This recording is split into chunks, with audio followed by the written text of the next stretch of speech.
মুসা আলাইহিস সালাম রাতে আল্লাহর জিজ্ঞাসা করলেন, আল্লাহ সর্বশেষ জান্নাতে যে যাইবে কিলার নিয়ামত হইল, সর্বশেষ জান্নাতি। আল্লাহ রাসূল বইলা, আল্লাহ তাআলা বইলা যে জান্নাতে বলতে তখন জান্নাতে দেওয়াই দিব।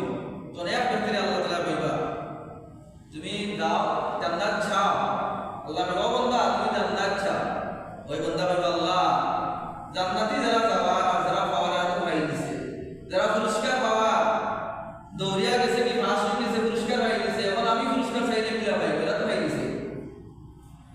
তো আল্লাহ মুসা নবীরা বলেন আল্লাহ এক ব্যক্তির